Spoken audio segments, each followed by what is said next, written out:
خلیفہ عبد الملک کے عہد خلافت میں حجاج بن یوسف عراق کا گورنر تھا۔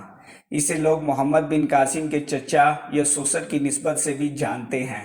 حجاج بن یوسف ایک ظالم اور جابر حکمران بھی تھا۔ حجاج وہی شخص تھا جس نے خانہ کعبہ پر سنگ باری کی اور عمارت کو نقصان پہنچایا۔ اس کے علاوہ ہزاروں معصوم لوگوں کو سزائیں دینا اور اللہ کے نیک بندوں کی بے حرمتی کرنا اس کے سنگین جرائم میں شامل ہے۔ لیکن حجاج کی زندگی میں ایک واقعہ ایسا بھی ہوا جس نے اس غرور و تکبر کے پتلے کو زمین پر دے مارا۔ اس زمانے میں نعمان نامی شخص کی انتہائی حسین و جمیل بیٹی تھی۔ اس لڑکی کا نام ہندہ تھا۔ ہندہ ایک غریب لڑکی تھی جو کہ اپنے حسن و جمال میں بے مثال تھی۔ کہا جاتا تھا پورے ملک عرب میں اس کے جیسی خوبصورت لڑکی نہ تھی۔ حجاج بن یوسف نے جب اس لڑکی کی شہرت سنی تو اس کے دل میں ہندہ کو دیکھنے کا اشتیاق پیدا ہوا۔ اس نے اپنے کارندوں کی مدد سے ہندہ سے ملنے کی صورت پیدا کر لی۔ جب حجاج کی نظر ہندہ کے چہرے پر پڑی تو وہ پہلی ہی نظر میں اس کا عاشق ہو گیا۔ جہاں بھی دیکھتا اسے اپنی محبوب ہندہ کا چہرہ ہی نظر آتا۔ یوں حجاج نے ہندہ کو حاصل کرنے کی کوششیں شروع کر دی۔ جلد ہی 2 لاکھ درہم کے عوض ان دونوں کا نکاح ہو گیا۔ یوں ہندہ حجاج کے محل میں آ گئی۔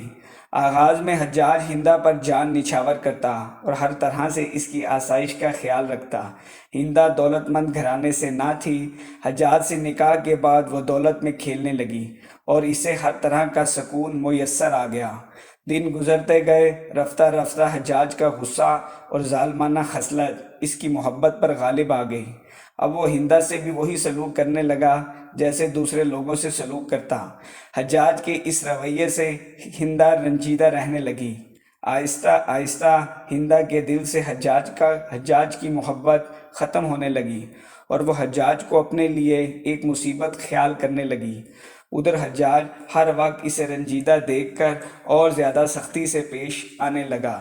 جب حجاج کا دل ہندہ سے بالکل اکتا چکا تو اس نے انتہائی ذلت کے ساتھ عبداللہ بن طاہر کے ذریعے 2 لاکھ درہم ہندہ کے پاس بھیجے اور پیغام بھیجا کہ میں نے تجھے طلاق دی اور مہر کے 2 لاکھ درہم تجھے بھجوا رہا ہوں اور جہاں تیرا جی چاہے چلی جا۔ ہندہ نامی یہ عورت صرف اپنے حسن و جمال میں لاجواب نہیں تھی بلکہ اپنی سیرت، فصاحت و بلاغت اور غیرت و اہمیت میں بھی بہت اونچی تھی۔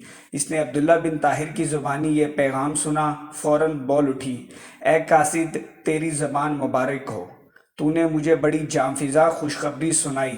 میری خوش قسمتی اس سے زیادہ کیا ہو سکتی ہے کہ میں نے ایک بد مزاج اور خونخوار انسان کی قید سے رہائی پائی۔ یہ 2 لاکھ درہم جو اس نے میرے لیے بھیجے ہیں، اس خوشخبری سنانے کے عوض میں تجھے بخشتی ہوں۔ یہ میری طرف سے تیرا انعام ہے۔ طلاق کے بعد ہندہ اس محل کو چھوڑ کر اپنے عام سے گھر چلی گئی۔ قسمت کا کچھ کرنا ایسا ہوا کہ کچھ ہی دن بعد خلیفہ عبد الملک بن مروان نے ہندہ کو نکاح کا پیغام بھیجا، جس پر ہندہ نے انکار کر دیا۔ جب خلیفہ کی طرف سے بہت زیادہ اصرار ہونے لگا تو بالآخر ہندہ رضامند تو ہو گئی، لیکن ساتھ میں ایک شرط بھی پیش کی کہ ہمارا نکاح اس صورت میں ہو سکتا ہے کہ جب میں اپنے مکان سے جس محمل میں سوار ہو کر آپ کے محل تک آؤں اس کا ساربان حجاج بن یوسف ہو۔ جو شخص اونٹ کی رسی پکڑ کر چلتا ہے اسے ساربان کہا جاتا ہے۔ خلیفہ نے یہ شرط قبول کر لی اور اسی خط کے پچھلی جانب لکھ بھیجا، حاکم کوفہ حجاج بن یوسف اس حکم کی تعمیل کرے۔ حجاج نے جب یہ خط پڑھا تو وہ حیران رہ گیا، مگر اس کی کیا مجال کہ خلیفہ کے حکم سے سرتابی کرتا۔ ناچار وہاں سے روانہ ہو کر ہندہ کے مکان پہ آیا اور ہندہ اور اس کی سہیلیاں جب اپنے محمل میں بیٹھ چکی تو حجاج اپنی پوری شاہی پوشاک کے ساتھ محمل کے قریب آیا اور ساربانوں کی طرح اونٹ کی مہار پکڑ کر پیدل چلنے لگا۔ ہندہ کے ملازم اور اس کی سہیلیاں تمام راستے اسے چھیڑتی رہی مگر وہ خاموشی سے چلتا رہا۔ جب شاہی محل قریب آیا تو ہندہ نے اپنی سواری سے ایک سونے کا سکہ پھینک دیا، ساتھ ہی حجاج کو آواز دی، اے ساربان، ہمارا ایک چاندی کا سکہ زمین پر گر گیا ہے، اسے اٹھا دو۔ حجاج نے مہار روک لی اور سکہ اٹھایا۔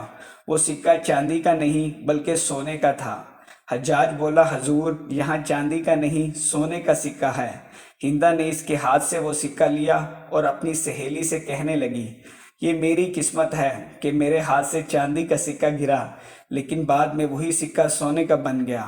حجاج یہ بات سن کر بہت خفیف ہوا، مگر خلیفہ کی بیوی کے سامنے کچھ کہنے کی جرأت نہ کر سکا۔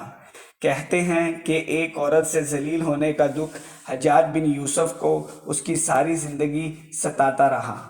آپ لوگوں کے پیار بھرے کامنٹس اور لائکس کا بہت بہت شکریہ۔